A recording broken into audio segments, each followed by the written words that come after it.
Thank you. So, first, a recap and outline, and I'm going to do it very, very quickly. The recap is that the first session on June 7th, on June 13th, I had some presentation about behavior, what behavior is. Actually, whatever we do or whatever we don't do are called behavior. We live and it is attributed as behavior. And then the behavior issues exist because many of us try to gain control over the environment, and that control that we are in pursuit of that lead us sometimes to do some to utilize some strategies, and those strategies are the ones that might be inappropriate socially or environmentally. So why behavioral issues are concerned? Because every child, when it is born, when he or she is born, is being loved as is. But when he or she grows up in the community and then she is or he is about to take a role in the community, so the community or society will accept that person in a conditional way. And that conditional attention is that if you behave appropriately, if you behave well, we can be your friend. We will invite you to our party. We invite you to our birthday party. But if you do not behave in an appropriate way, maybe you will lose your friend, and maybe others cannot play with you, or they won't share with you. So they are concerned because the reality is that when a child grows up, she or he will face with this bitter fact that no one in the universe is going to love them as is. So there is a kind of deal that exists. And that's why we need to prepare our children to have more appropriate behavior so that they can have a more smoother transition to community and more successful transition to it. So we did some self-reflection also in the first session. And in the second session, we talked about ABC of behavior. In nutshell, I mentioned that every behavior consists of a chain. That behavior is representing the letter B here, but letter A here is the abbreviation of antecedent. Anything that has happened before behavior that has increased the possibility of that behavior to happen, and consequence, which is representing here as a kind of letter C, that is about the consequence. So whatever happening right after behavior, and the consequence and antecedent could be natural or contractual. So if there is a kind of natural consequence, it means that if you do not look, if you do not be careful when walking down the stairs, you may slip and then you may fall down. So it's a natural consequence of carelessness upon moving down the stairs. But if, for example, if you fall down the stairs and your mom deduct 2 points from you or give a demerit to you, and then by those demerits you will be forbidden to go to the park next week, on Friday, on in weekend, then those consequences are being considered as contractual ones. So ABC of behavior, I also mentioned that in ABC of behavior, sometimes the consequence of one chain of behavior will change into the antecedent of the next row of the behavior. Yeah. So we briefly talked about antecedents and consequences and brought up lots of examples that what happens if a child cries and the mom cuddles, what happens if the child slammed the door and then we realize that it was the wind, not the child, or any action or reaction, we investigated it a little, and then we had some plan of 1, 2, 3 to prepare your mind about.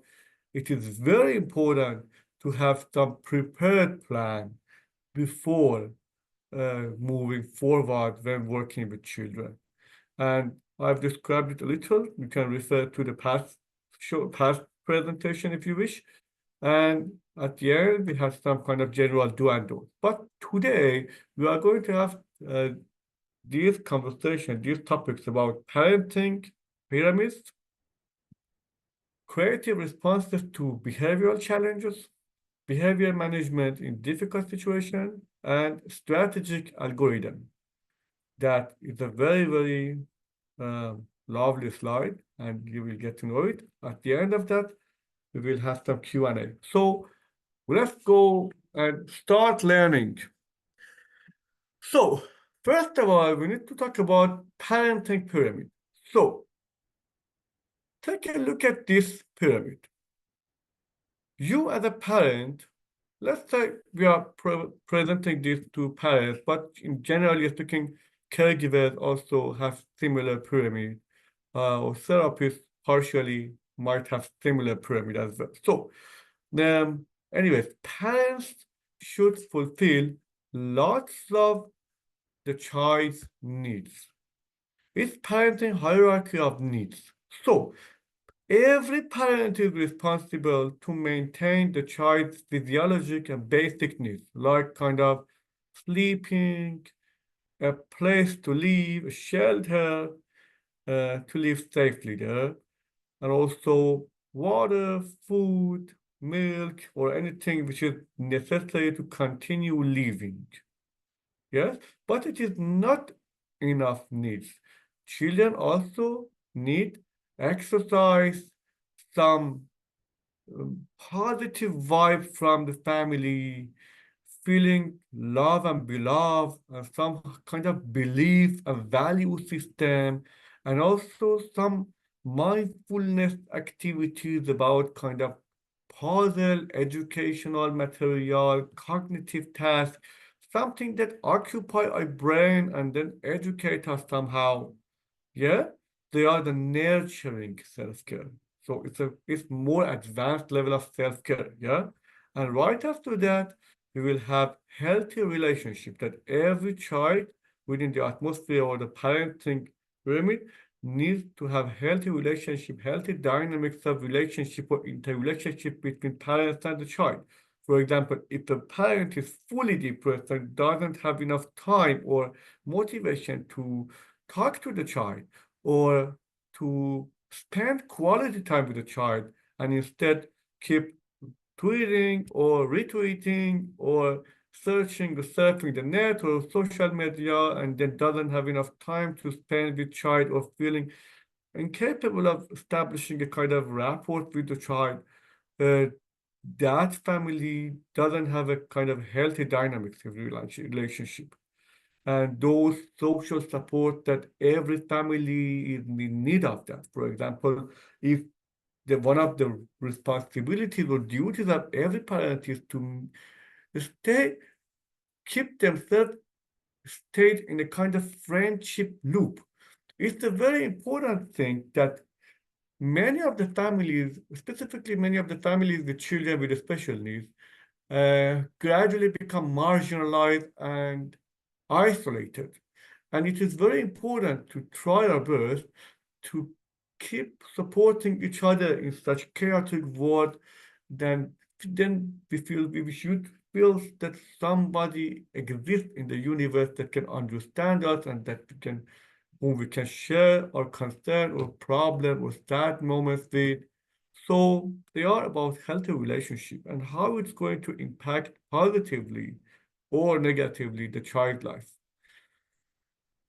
Then one of the at the pro no at the higher degree now is about mental well-being, that the child feel maintained mentally, receiving no not being put in a kind of anxiety-inducing situation, not feeling threatened, not feeling that she or he is not fully loved or attended, or the person who feel that the child who feel that I have self-esteem, I'm respectable, I'm the one whom is important to the life. They are all about mental well-being, that the child dares to express the feeling and feel that my feelings matter. My feelings matter. So it is about mental well-being, and at the top there is called positive parenting and discipline. So as you see at the top of this pyramid, there is there is an orange pyramid which is called positive parenting and discipline. So a pyramid at the top of a pyramid. So it is that for the parenting pyramid, we also have this one. So positive parenting pyramid, I made it a little bigger because this pyramid also has its own steps. So from now on, I'm going to ask you to pay excessive attention to this content because it is kind of very important. So each parent with the child should spend this amount of time. The fundament of the interaction between parent and child is developing positive relationship. Developing positive relationship means that the child and the parents feel safe next to each other, feels respected next to each other, feels loved next to each other, and enjoy the quality time with aligned with each other. So that development of positive relationship resembles that you are in good standing with some financial institute, that you are going to pay on time, you are going to be in a good standing, then you have a good saving account, then you will be eligible for some mortgage. You will be eligible for some line of credit or loan. Yes? What are line of credit or loan? Managing behavior, teaching new skills and behavior. So when you take a look at the top part of the pyramid, which is about managing behavior or teaching new skills at the second floor, okay, at the third floor, let's say, they are the ones that no parent can have access to until that parent has made and established a good and positive relationship with the child. So you invest, you make a saving by positive relationship with your child, and then you can take a line of credit of managing behavior. So whenever you are going to stand against your child to dictate some discipline to the child, you are losing some credit from your authority. And if you haven't had enough investment in the beginning, you don't have credit. Where do you want to pay it from? If you are not a kind of lovely parent to your child, if you go sulking with your child, does your child care at all? The child said, thanks God, that parent is leaving me alone. Maybe the dynamic of interaction between child and family kind of sometimes that awful that the child is too controlled, the parent is too controlling. Lots of the time that of the interaction between the family and the child is going to be spent on controlling and managing the behavior or correction. So the child feels that if I do wrong behavior and my mom, as a punishment, decide to be sulking with me and decide not to talk to me, actually that punishment is a reward. Actually, I have a free moment of living without those controlling attitude. That's why we are mentioning that. The fundamental step of every parenting pyramid is spending quality time. Okay? Then at the second floor, we will have positive behavior and encouraging positive behavior. So you, like a kind of hunter, should be vigilantly watch your child's behavior. Your child is walking and doing some completely neutral thing, neither good or bad thing, just behaving neutral thing. Then you decide to see that, okay, my child is gently sitting on the sofa and grab the plate, and in the plate, he is having grapes. We should immediately come into the action and say, awesome. I very like that gentle attitude that you use the dresser or kind of plate on the grapes, and it's very neat way of having food. I really appreciate that behavior. Good. Once we take it for granted, once we feel that it's taken for granted that the child does so, and we do not encourage those positive behavior, and in the meantime, that we are not paying attention to good behavior, we solely only pay attention to bad behavior or weakness or issues or imperfection, the child would feel that I'm not going to be acknowledged to the fullest. I'm just being observed whenever I make a bad mistake, whenever I do some bad behavior. If I am behaving appropriately, if I'm doing some good thing, no one cares. But once I put my finger in my nose, everyone cares. Everyone pays attention to me. Everyone say, oh, hands out of pants, hands out of nose. Oh, so that child learns how to seek attention by putting hand more into the pant. Yeah? So encouraging positive behavior, that we appreciate our children's behavior occasionally, and reminding them that you are being observed and we are that free to see the full half of glass as well. Okay? Then once they put ourselves in the situation or position of a fair parent or fair caregiver, then the child opens up to us. The child accept to learn from us. Then it is a time to move toward the third floor, which is about teaching new skills and behavior. Then the child partially accept criticism and say that, okay, now I'm going to listen to my father's advice because he is a lovely man who is fair and who recently have acknowledged my good behavior. And at some occasion, maybe he has some comments about one of my lack of a skill or one of my mistakes. So anyway, I'm open to him because I feel safe next to him. He is not about to control me or keep blaming me about every situation. Yeah? Then I open up to my father. Then my father has chance to teach me new skills and behavior. And more importantly, once we can reach out to the pinnacle of that pyramid, we should pay attention to the size of it. The size of the top of the pyramid is much less than the size of the bottom of the pyramid. Every pyramid means so. So at the bottom, we need to spend about 50% of our time over developing positive relationship with kids.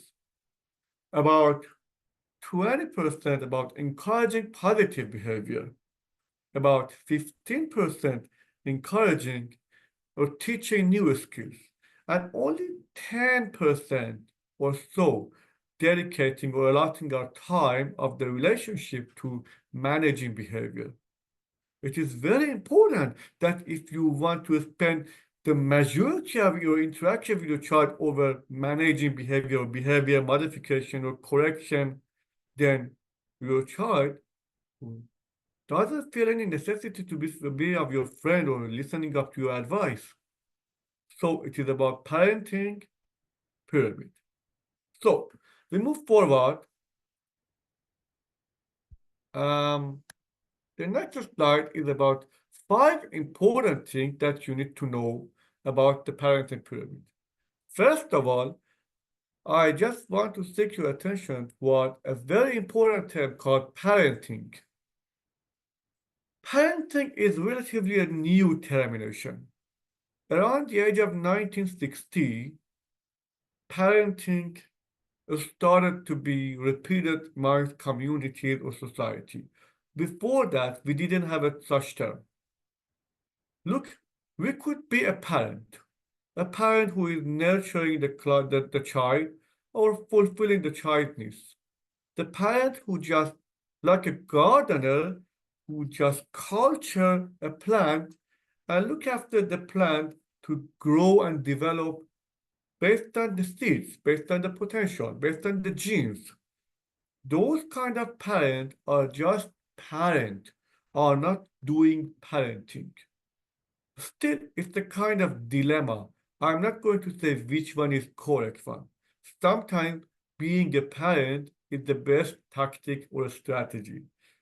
Sometimes parenting is needed. Okay?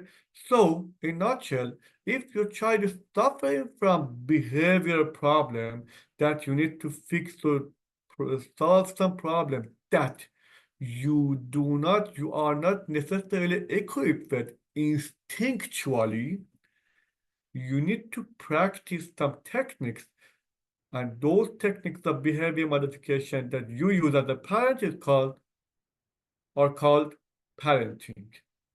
Yeah? But in general, most of the time, if you are a good human being and if you are a parent, that's enough. But if you are in a dilemma or hassle, if your child is manifesting lots of behavioral challenges, and if there are lots of red flags or alarms that are beeping, so you need to be more proactive and then you need to utilize parenting techniques. Yep. So next thing is that I mentioned about parenting pyramid. A very, very common mistake among parents is that they share the responsibilities in a wrong way. For example, mom spends the majority of time over positive reinforcement and encouraging children's positive behavior and spending quality time with child. And the father is in charge of just implementing behavior modification and discipline. It is a wrong responsibility sharing. Okay? Both parents should be skilled, responsible and involved in all steps of parenting. If a father comes to the house and cannot play with a child and say that, okay, mom knows better how to play with the child. I just know that the child is not supposed to throw the object because it is very dangerous. So every time that the child throws the object, the father come into action and then punish the child. But if the child is watching TV, this is the mom who is spending time, quality time with the child at that time. So it's not a kind of well-balanced parenting. Both parents should find themselves efficacious and involved in all steps of parenting. The other thing is that, yes, since they are not instinctual skills, we should practice them. Okay? Do not blame yourself as a caregiver, therapist, or parent if you do not know how to modify behavior. But once we feel that we are not skilled at something, the natural decision that comes to every mind is that, okay, if I'm not good at it, why should I involve in it? So let's leave it away. But okay, there is a child who is in need of receiving a proper service, receive a proper caring. So we cannot get rid of our responsibilities even if we are not skilled at. So practice makes perfect. So it's the thing that at the same time that you are giving opportunity or time to your child to grow and develop and improve gradually, also give the same opportunity and chance to yourself to make mistake, to do something try and error, to run some self-reflection, to realize your past mistake and to plan ahead to minimize those errors and maximize the ratio of success. But it's a kind of ongoing process. You keep doing it and gradually you become better. I have pointed out to that term that the size of each step tells you about the ratio of time you need to be needed to be spent on each one. And also, it's a very, very important thing that I move back to this slide. Do you see the third floor, which is about teach new skills and behavior? So here in this slide, we mentioned that lack of a skill is one of the most ignored reasons of behavior challenges. Many of the people, families, caregivers, therapists, parents do not put a right way on lack of a skill as a root of behavioral issues. If a child cannot talk, that child might hit. If a child is not good at some game, that child might throw tantrum because of losing that game. If a child has not been maintained emotionally and doesn't feel enough self-esteem, that child has limited frustration and failure tolerance. If a child doesn't have good memory, that child gets more confused by instructions in the board game, so he might destroy and ruin the game and run away. If a child has not learned how to be patient, upon sharing the toy, that child doesn't practice patience, so getting angry and might hit other child. So they are all about skills. No child wants to be bad, but they are not well equipped with good behavior. Does it make sense to you? So, I want to skip it. I just bring it some few examples about creative solutions. Storytelling can help you resolve many of the behavioral challenges. Just remember the time that you as a child was told a story to mention that a good and appropriate behavior at such situation is this and this. Let's say that many of us or many of our parents have learned, for example, Sa'di poems.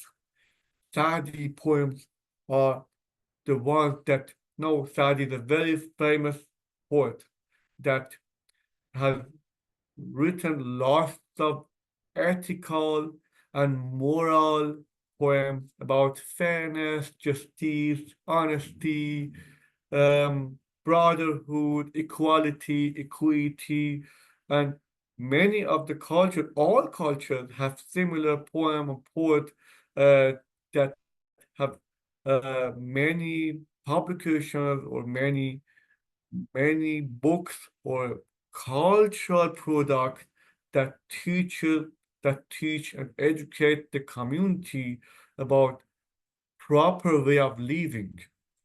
Storytelling in simple language for children make them more familiar with standards of life. Also, that sometimes you record briefly your child's behavior when he is behaving positively and then play it for him and show that I really love the way you were holding the tray and you were very careful not to slip, not to spill the water on the tray, for example. I really like the way you were putting on shoes that independently. You take a picture or video of that and show it to a child. Or sometimes quality time in bath time fun. That sometimes we can fix the antecedent and make a good rapport with our children and then minimize the behavioral issue. If a child is going to a good, relaxing bath time, we can minimize the chance of tantrums. So why should we wait for the child to throw the tantrum and then find a solution for as a consequence? We can have a kind of diet of going to bath time every afternoon so that we can have a more relaxing environmental moments. The other thing is about that, just imagine a child who keeps finding a knife and run with a knife. Why don't we put a lock in the drawer of the kitchen? Some kitchen drawers should have lock. Inaccessibility of some dangerous or harmful thing is a better strategy and an antecedent compared to just running after a kid who is holding a knife in hand.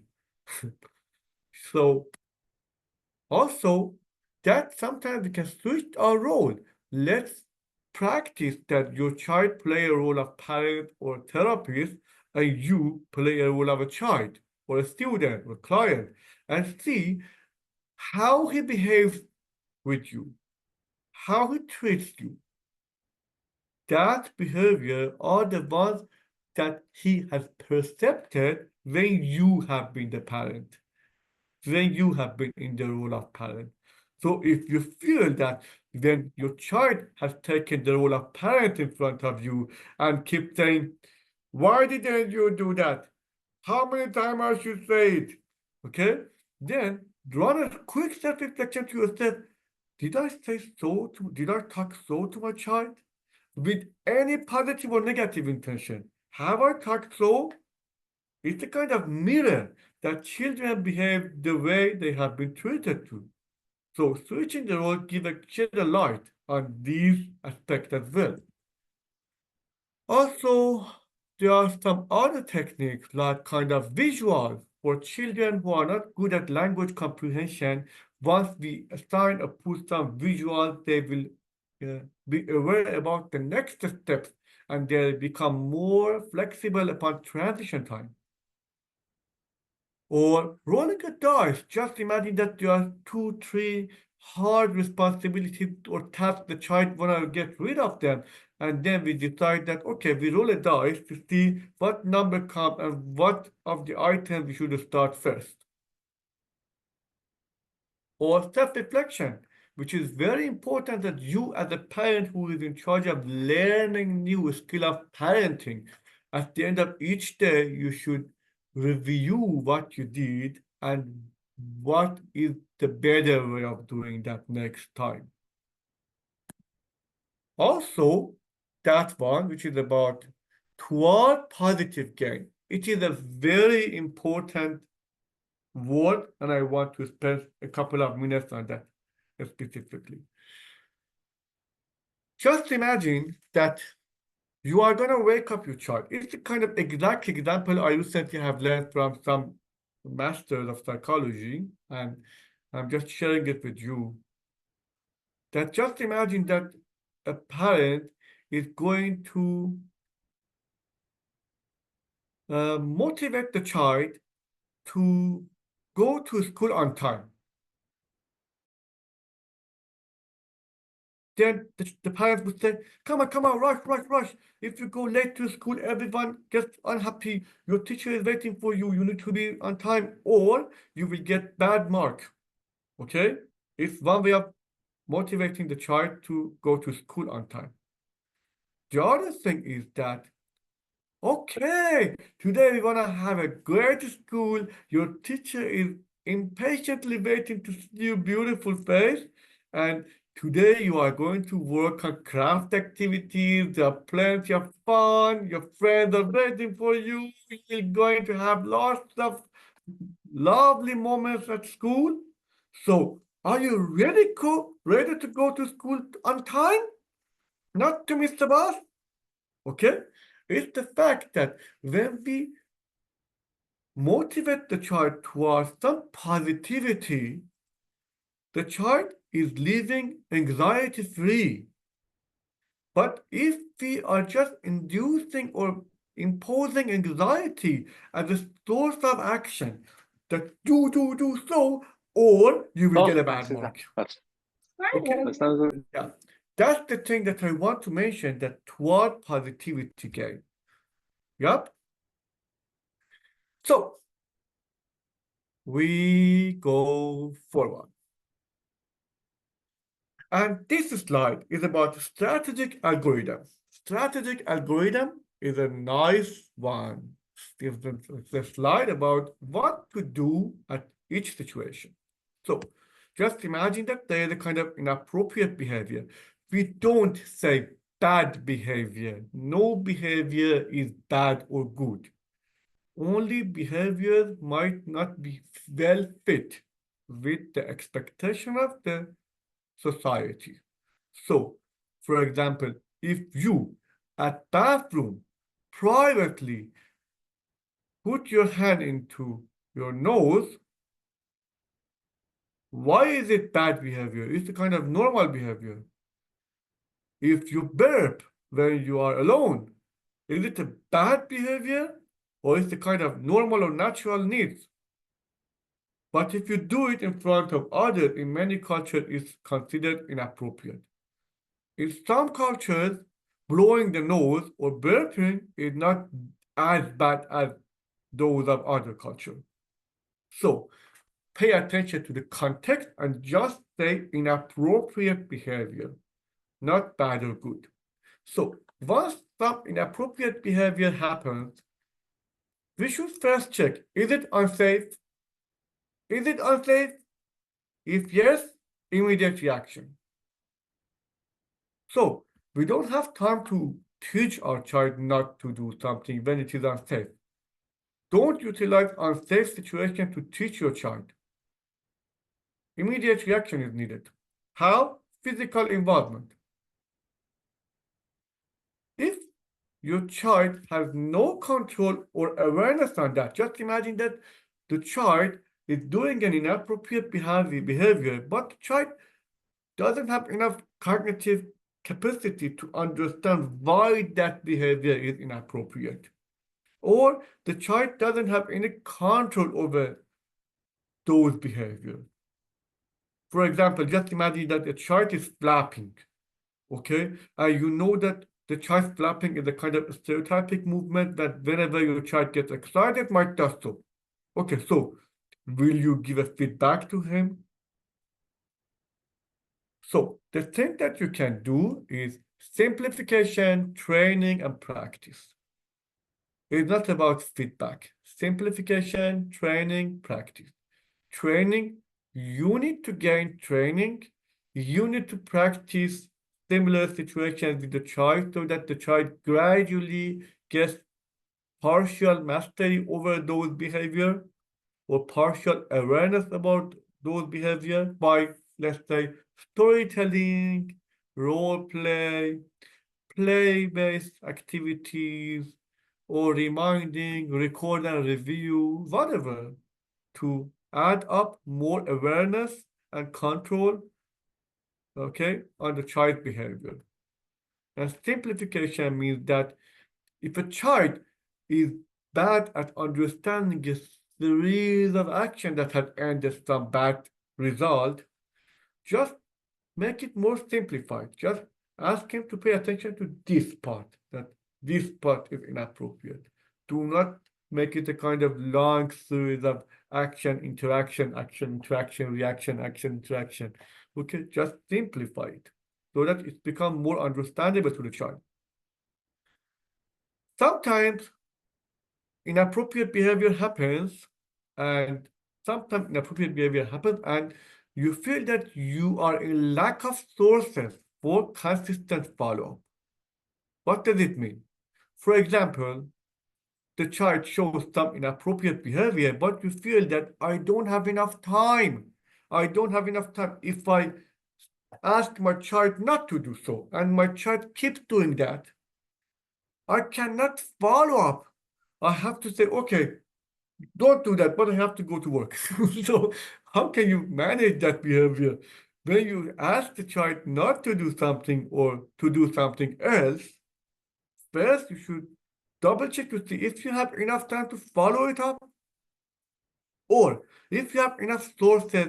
For example, if I have enough evidence that some other person is well aligned with me that I can seek help from. For example, I, as a mom of a person, don't disagree with some behavior, whereas my spouse doesn't care about it at all, and even laugh at my child when she does so. So how can I make a disciplined, consistent way of follow-up when that behavior is happening? So lack of sources, either support, time or whatever, authority in a public places, we cannot do many of the things. We'll be lesser, we will have less authority. Okay, so there are lack of sources. That situation, we need to pay attention to designate, team up, and speak up. Advocate your needs of support, make good alliance with other people who can support you, and designate that feedback session or follow-up session in a time that you have proper, appropriate time, and then you can target that inappropriate behavior. So in these three situations, you cannot target inappropriate behavior because you don't have time, because the child doesn't have control over or doesn't have awareness about that behavior. And since the child behavior is very unsafe, you don't have time to put a target behavior. You should just immediately react to it.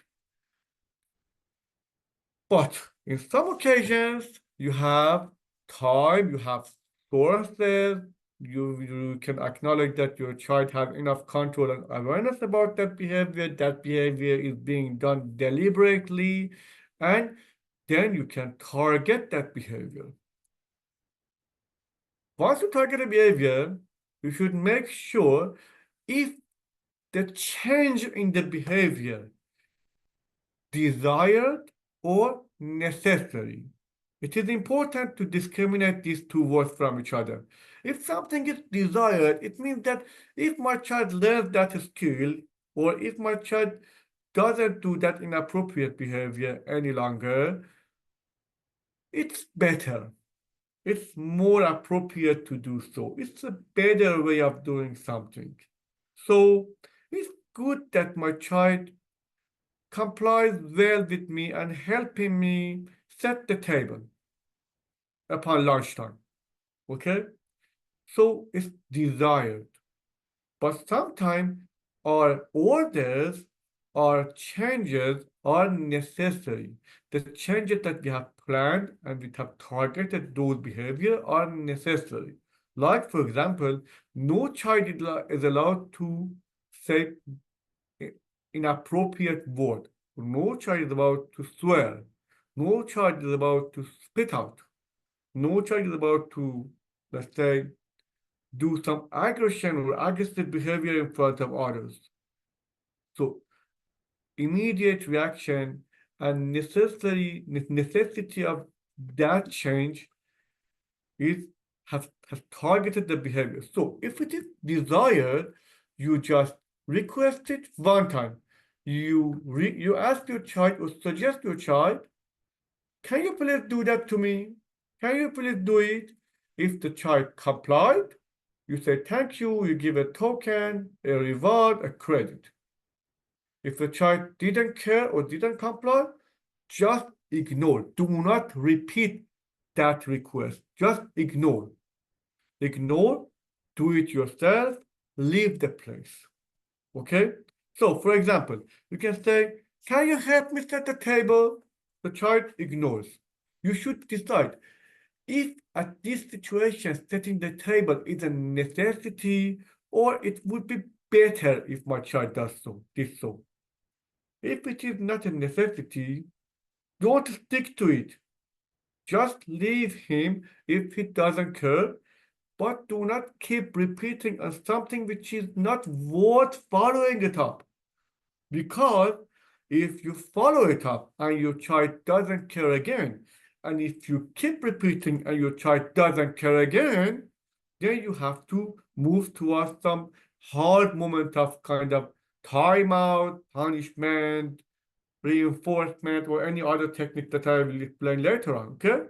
So just before moving toward the second round of repetition or insisting, just double check if it is desired one or a necessary one. If it is desired, just ignore and let it be on his own and give, maybe it's tomorrow, again, have the same request, maybe the child behaves more appropriately, then you give reward or token or credit and build up some positive. So pay attention to that parenting pyramid. In fact, for desired behavior, that encouraging positive behavior is the key focus of area, not modification of the behavior. Yep, is it right? But for necessitating, you should first express it in an understandable way that what you want him. So in an understandable way means that you should not talk to the child from far, from distance. You should talk clearly. You should sit next to him with eye contact, ask him clearly with simple language, with simple wording. Don't do that, or do this instead of this, and then mention the consequences if you continue doing this, if you don't care my order, I have to do this. I have to do this. So it is very important to know that you should first notify about what you exactly need and what are the potential consequences in case of non-compliance. Then, if complied, okay, thank you, token. If didn't care, we should repeat it. We should repeat, and if it ignored, consequences. And let's jump into the part of consequences, that what consequences could happen. So you will see a chart.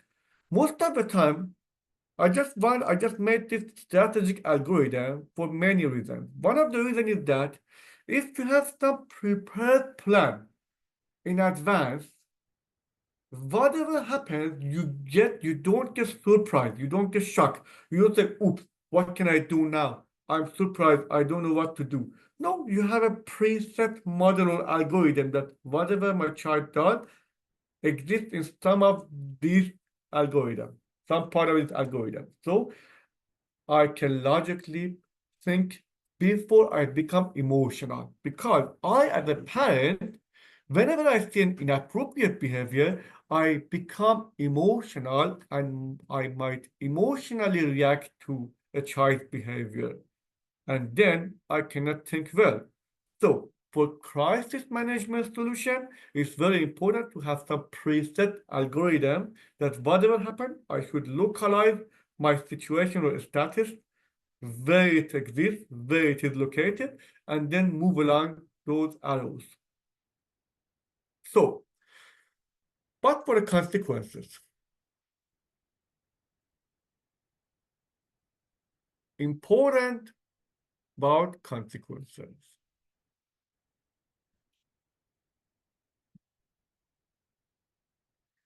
First of all, you need to know briefly about reinforcement and punishment, okay? We have four words, four terms that I briefly mentioned about. Positive reinforcements. Okay, first, reinforcements are the ones that increase the possibility of some behavior. So if you have some enforcement, it means that actually, just let me correct something here. It's very important to fix it right now. It's a very, very bad mistake. Okay, enforcement. Enforcement. Enforcement. Okay, fine. Now it's better. Sorry about that. From this slide, move forward. Okay, so positive reinforcement. Okay, still needed some minor revision. Reinforcement are maximizing the chance of good behavior. So we want to improve or increase the possibility of good behavior. So we use positive reinforcement or we use negative reinforcement. Punishments are the techniques that are reducing the chance of happening that bad behavior. So if there is a kind of bad behavior, we can utilize punishments, different form. If there is a good behavior that we intend to happen, we can use enforcement or reinforcement, okay? But a very, very important thing is that most of the time, children learn, it's a better way to replace some bad behavior with some alternative good behavior, some inappropriate behavior with kind of alternative proper behavior, appropriate behavior, kind of. Let's say if a child is putting hand into the pant, if you say, don't put your hand into the pant, the child might feel that, oh, it's a source of seeking attention. But if you, without caring about that behavior, if you just say, let's play Play-Doh together. In fact, to play Play-Doh, the child should take out his hand from the pant. So without uttering exact word about hand and pant, or about don't do that, we are suggesting some alternative that is more appropriate. And then once the child plays Play-Doh game with us, we can provide some positive reinforcement to that. Yeah. So maybe if we had enough time, I would explain the differences between positive, negative, positive reinforcement. No, but just we move forward about calm facial expression, and we as caregivers or that are human beings, we should acknowledge that we are emotional beings. We are people who are emotional.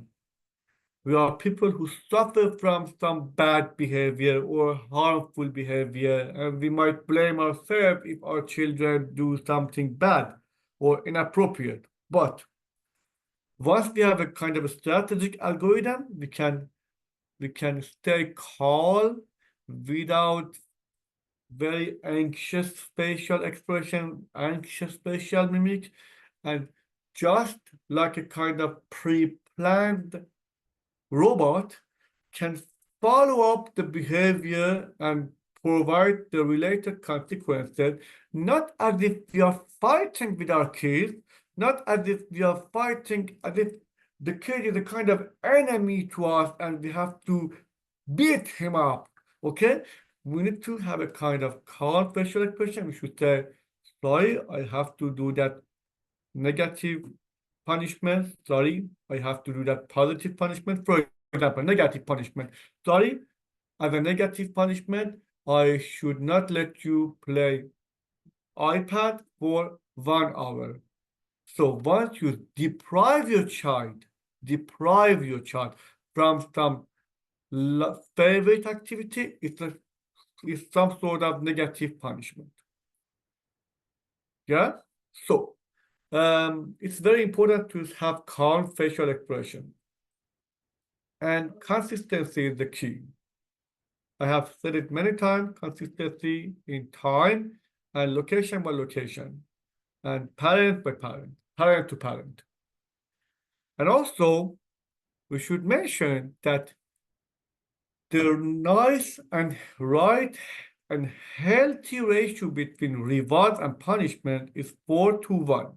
It means that if your child and you are interacting with each other in a way that the number or ratio of punishment is more than 25% of the rewards, in fact, there is some problem.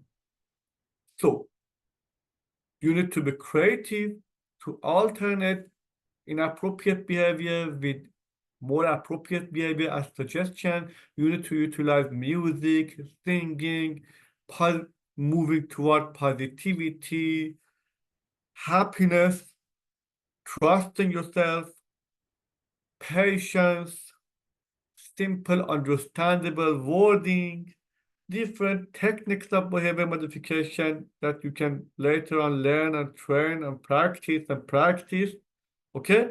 But the ratio should be 4-1. So for every 4 rewards, for every 4 encouragement that makes happy moments to your child, you only are allowed to use 1 time of punishment. So if during the day, you have to correct the behavior or keep blaming your child, what, for example, 5 times, just double check to see if you have ever provided 20 times of good vibe, sending good vibes to your child beforehand or not. Or that relationship is broken. That as if you are a kind of person who is going to have bankruptcy in some financial institute, as if you are withdrawing a loan or a line of credit or mortgage without proper saving or investment, then that relationship will ruin. And so these things are mentioned. And the last one is about all positive, negative, reinforcement or punishment should be measurable, and it should not be for retaliation purposes. Sometimes we people might want to beat our children, beat our clients. That we say our word should be placed. I am the boss and I dictate it, and you will see at the end of the day, I will beat you. Okay? If we do the behavior techniques just to show it to our children, in fact, we are planting a seed of retaliation, and the child will utilize the same retaliation attitude whenever you are in lack of power or authority, like public places, like shopping stores, like the places in which you cannot be uh, fully controlling over the environment. So based on that, measurability is very important thing. For example, if you deprive your child for half an hour of playing with kind of iPad, if the behavior is more inappropriate, you can extend it to up to 1 hour. If the behavior is less inappropriate, you can make it as low as 15 minutes. But if you slap the face of your child, how you can grade it? For example, if your child's behavior is a little worse, you will punch into the face. So most of the time, the reason that positive punishments and mostly physical punishment is forbidden is that many of them are not measurable. And we might do them out of control. And then we might blame ourselves, we might get regret of doing that, and then we have made a kind of bad image in our relationship. Anyway, even if it happens, we should run kind of self-reflection and start from square one, reviewing our role, seeking help and advice, and move forward. Because anyway, we are responsible. So look at the size of the check mark. So based on the size of check mark, you will see how much we can utilize each technique. Positive reinforcement. That we will motivate our child by providing some favorite reward to the child. And once we do that, the child gets motivated to keep doing that behavior more and more. So positive reinforcement most of the time. And also negative punishment, when a child does some bad behavior by depriving him from some favorite activity or thing.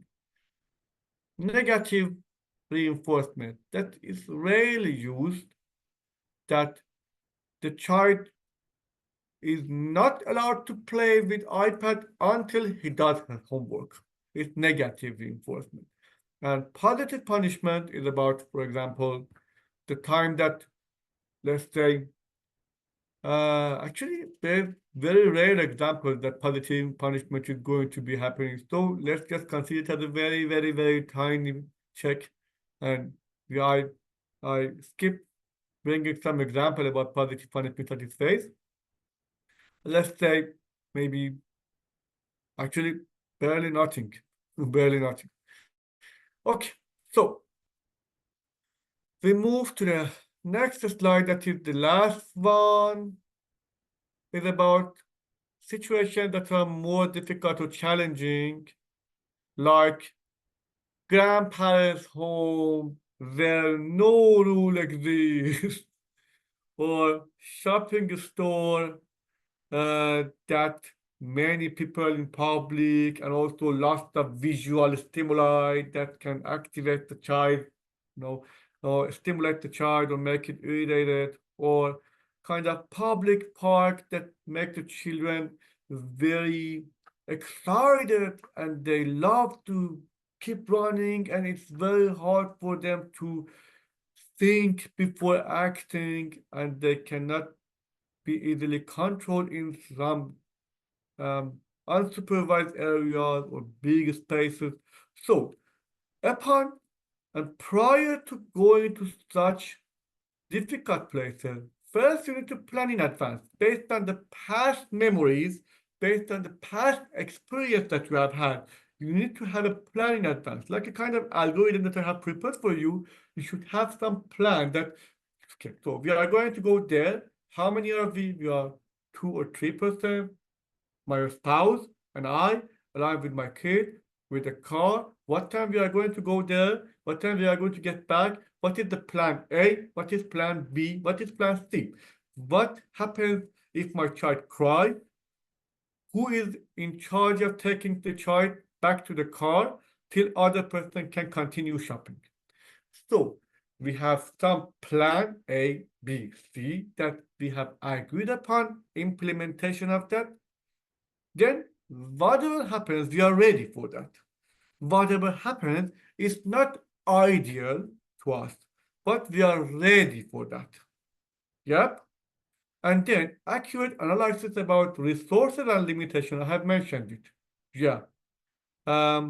Just some area that is there is a park which my child loves it, but since there is a risk of elopement and my child doesn't understand the danger, since this park is very close to the street, it's not a good choice to take my child to that park.